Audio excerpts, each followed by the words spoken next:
Halo teman-teman, saya bersama dengan Gilang Pambudi.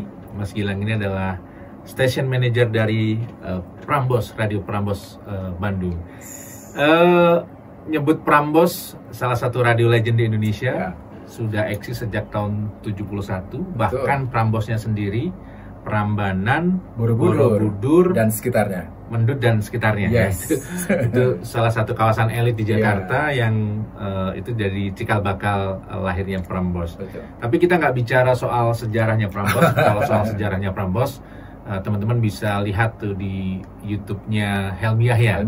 Karena sudah ada wawancara dengan Pak Malik Syafei. Beliau adalah salah satu pendiri Prambos. Yes. Ke Mas Gilang, saya ingin tanya soal Prambos ini kan melayani anak muda ya. Betul. Usia berapa tuh Mas? Yang 15 sampai 29. 15 sampai 29. Kebayangkan 15 itu berarti anak SMP kelas 3 ya? Kelas 3. Kelas 3. Susah nggak ngelayanin? Wah, anak-anak SMP zaman sekarang seru lah, penuh tantangan, seru banget. Apa tantangannya ngelayanin anak muda Tentu hari ini?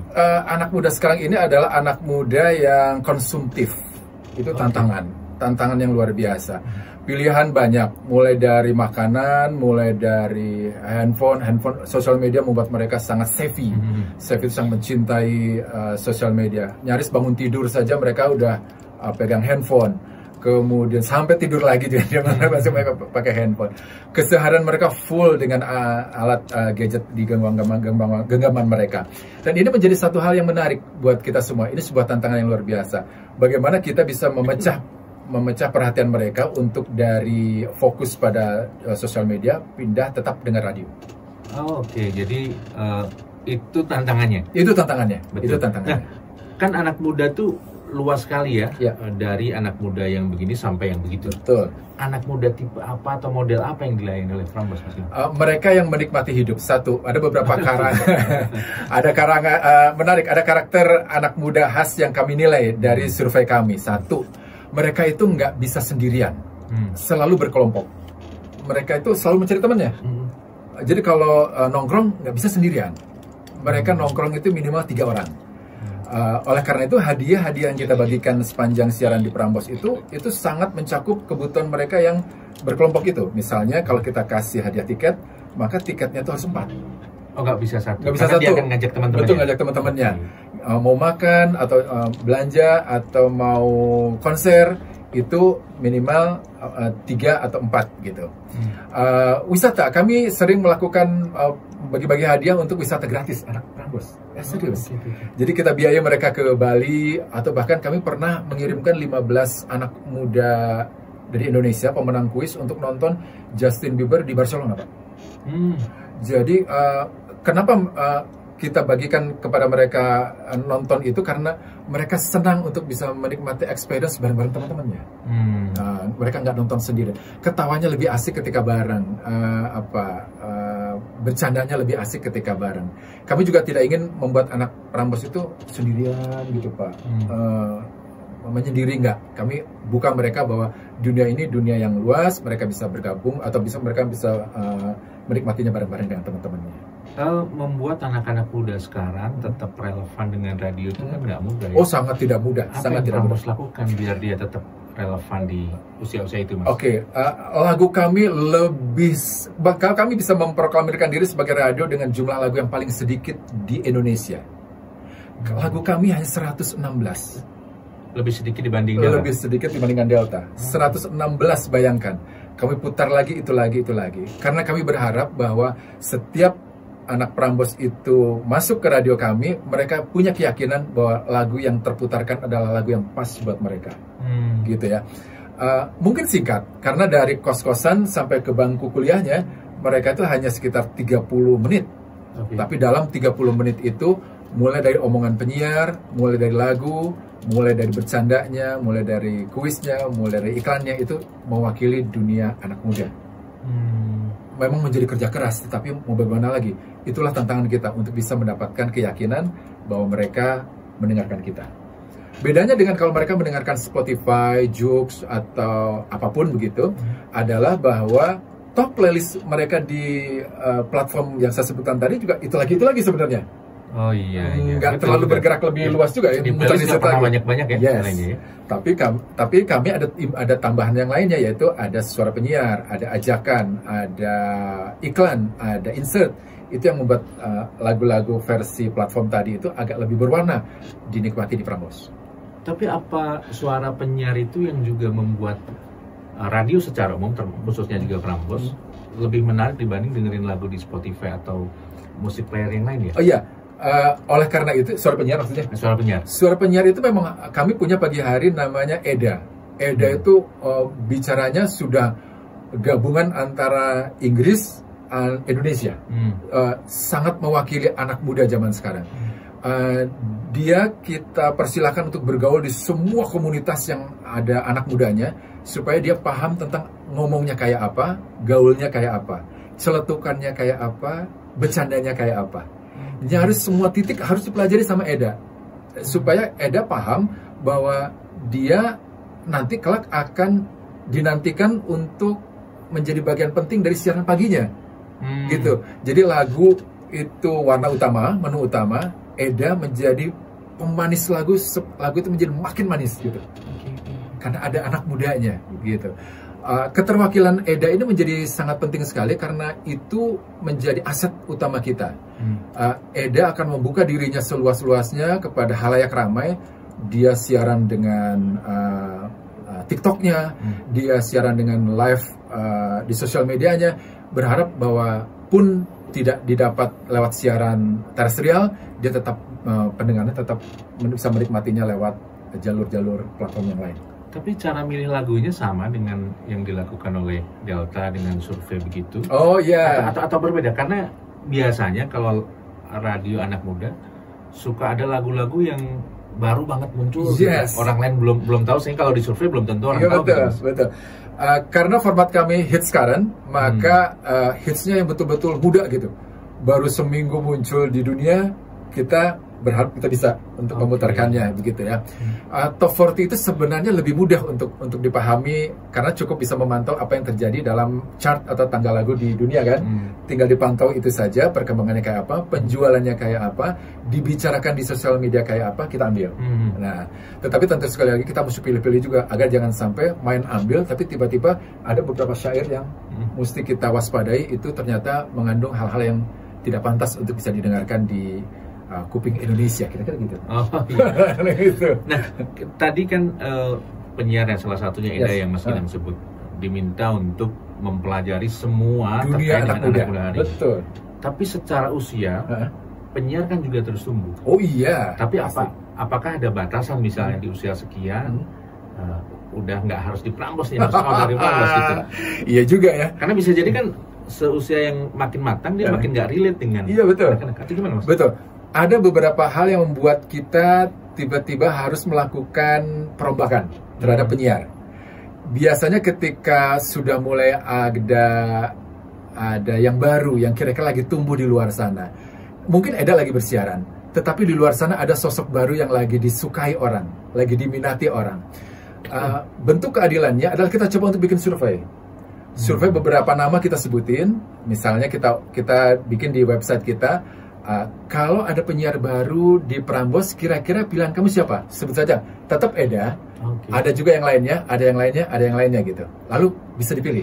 Sama seperti memilih lagu. Kira-kira mana yang kalian di antara orang-orang ini ada yang kalian suka? Ada kalian pengen dia siaran di Prambors? Gitu. Ini sempat disampaikan oleh Pak Chandra Noviadi terkait soal wajah-wajah penyiar yang dipampangkan untuk dipilih sama pendengar kita. Minimal dengan cara itu kami tidak kami tidak subjektif. Dengan cara itu kami tidak subjektif, sehingga yang tampil nanti suara dan wajahnya itu akan menjadi sesuatu yang disukai oleh pendengar kita. Prambors melahirkan banyak bintang ya. Oh, iya. Kalau dari awal ya kita bisa nyebut Dono Kasino Indro, Warkop DKI lahir di Prambors. Betul. Kemudian Catatan Si Boy ya juga lahir di Prambors. Belakangan kita juga tahu misalnya yang mungkin masih relevan dengan anak sekarang, Desta Gina juga bersiaran di Prambors. Gitu. Nah sekarang apa kekhasannya? Apakah mencetak bintang-bintang baru itu, atau sama menggunakan bintang-bintang yang sedang populer untuk juga bisa bersiaran di Prambors? Oke. Ada banyak pilihan buat kita untuk apakah kita mencetak bintang baru atau kita mencoba untuk mengangkat atau menggunakan nama-nama besar. Pilihan ini menjadi menarik ketika itu kita tawarkan kepada klien. Klien itu juga mesti sesuatu yang kita pikirkan. Jadi radio itu parameternya dua, satu pendengar, satu penyiar. Tadi saya bilang soal penyiar kita bisa memilih nama maupun wajah mereka. Nah, klien juga mesti kita dengarkan suaranya. Siapa yang lagi disukai, siapa yang lagi kira-kira mewakili anak muda. Jangan-jangan ketika klien mau placement di sebuah tempat, tapi dia tidak ingin pakai penyiar Prambors, tapi dia pakai penyiar selebritis yang lainnya, kenapa enggak? Itu bagian keterbukaan kita. Itu bagian dari keterbukaan kita. Agar brand ambassador dari produk itu juga tetap bisa menjadi bagian dari suksesnya siaran talk show atau insert yang dibawakan di radio. Nah, mencetak orang baru ini menjadi hal yang menarik karena tiba-tiba rentang hubungan batin maupun rentang popularitasnya jadi panjang, Pak Basit. Jadi kalau kita mencetak orang baru, maka dari awal dia sampai dia berakhir purna tugas itu rentangnya panjang sekali.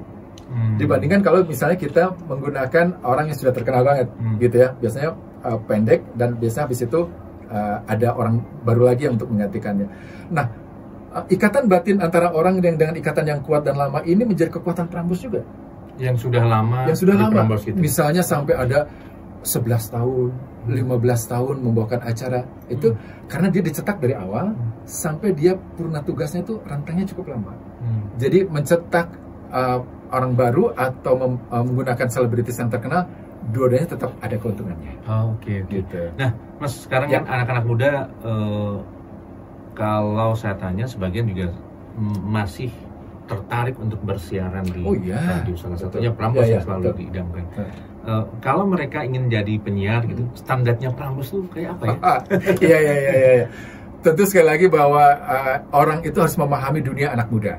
Semakin dia paham dunia anak muda, kita makin suka. Mulai dari kecepatan bicaranya, ini penting sekali. Kami selalu mengukur dengan metronom. Seberapa banyak kecepatan anak muda untuk bisa ngomong. Dan bisa didengar dengan baik. Pronunciation bagus.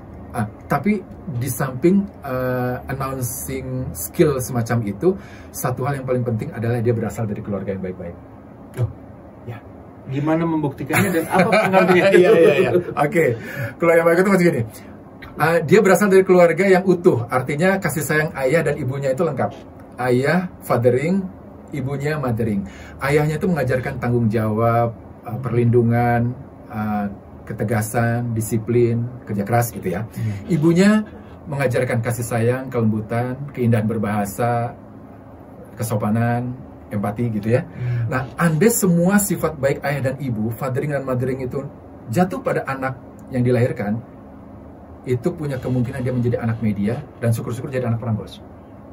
Contoh misalnya, KPID lagi hangat membicarakan tentang siaran yang ramah perempuan dan anak.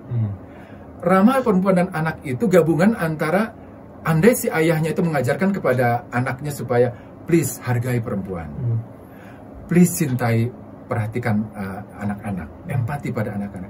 Sifat kebaikan dari ayah dan ibunya tadi muncul di anak Prambors tadi. Ketika dia bersiaran, dia ramah anak dan perempuan. Saya sering menemukan, mohon maaf, saya sering menemukan ada anak-anak yang tidak terlalu bagus hubungan dengan orang tuanya. Dia bercerai, dia ikut ibunya, dia kehilangan ayahnya. Maka ketika dia menulis naskah, dia itu suka ada semacam ketidakseimbangan gitu. Dia lebih cenderung ke femininitasnya kuat. Oh gitu ya? Iya, karena dia nggak dapat ayahnya, Pak. Nggak dapat ayahnya. Tiba-tiba ketika ngobrol talk show dengan narasumber, selalu menyasar hal-hal keperempuanan gitu. Padahal si narasumbernya juga pengen ke laki-lakiannya juga dihajar juga, tapi nggak dapat juga. Karena dari alam bawah sadarnya dia nggak dapat keayahannya, gitu. Begitu pula sebaliknya, bercerai, anaknya ikut ke ayahnya, nggak dapat ibunya. Ya tentu segala halnya sifatnya menjadi keayahan, menjadi sangat kelaki-lakian, sangat maskulin. Femininitasnya jadi kurang. Nah padahal orang media itu, apalagi sekarang pendengar Prambors kan 50% laki perempuan. Dan secara keseimbangan juga kan siaran itu enak didengar oleh gen manapun kan, laki-laki dan perempuan.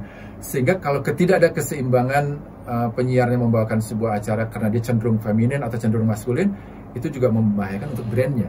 Jangan-jangan membahayakan untuk produk yang dibawakan. Iya, Mas, selain anak muda itu juga berubah, kan kondisi sekitar juga berubah terus. Nah, isu-isu apa yang jadi perhatian anak muda Prambors atau pendengar Prambors hari ini yang banyak didiskusikan dan jadi perhatian Prambors di Bandung ataupun di Indonesia? Anak muda sekarang ini anak muda Gen Z kata orang bilang ya. Anak-anak muda yang satu perhatiannya nggak terlalu kuat, ngobrolnya pendek-pendek gitu, ngomongnya juga jadi pendek-pendek, storytellingnya juga lemah. Mereka cepat bosan. Mereka selalu menghitung bahwa kalau saya bekerja, saya harus segera dapat duit, gitu.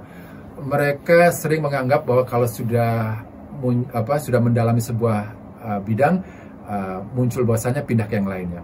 Nah, ketika itu kita rasakan di dunia anak muda sekarang, maka mereka itu punya kemampuan yang akhirnya dangkal semua, Pak. Oke. Semuanya jadi dangkal gitu. Bidang ini dangkal, bidang itu dangkal. Prambors juga mesti mewakili ini semua. Situasi yang ini nggak bisa kita tolak, bukan?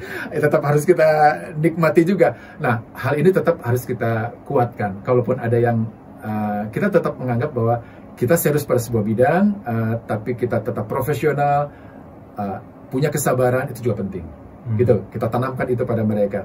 Tetapi tetap menikmati hidup di dunia anak muda sekarang, nggak lepas dari habitat yang situasinya kayak begini, ya juga tetap bisa mereka nikmati. Kira-kira begitu. Jadi isu soal mental illness, soal healing dan sebagainya itu populer sekali di Prambors. Jadi perhatian Prambors. Jadi perhatian sekali. Terakhir Mas, ini soal dunianya berubah, kondisi media juga berubah, digitalisasi pesat sekali. Apa yang Prambors lakukan untuk stay relevan gitu ya dengan kondisi hari ini untuk ke depan? Pertanyaan itu saya jawab dengan pertanyaan platform apa yang tidak dimiliki oleh Prambors? Kami punya semua. Kira-kira gitu.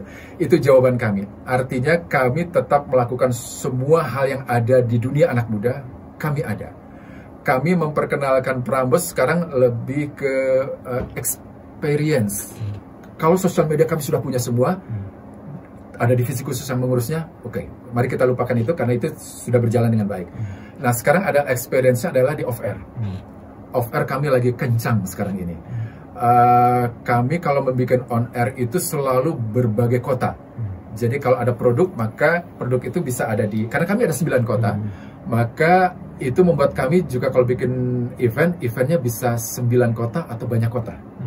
Harapannya satu, supaya kekuatan Prambors itu bisa dinikmati di semua kota dalam jumlah yang banyak.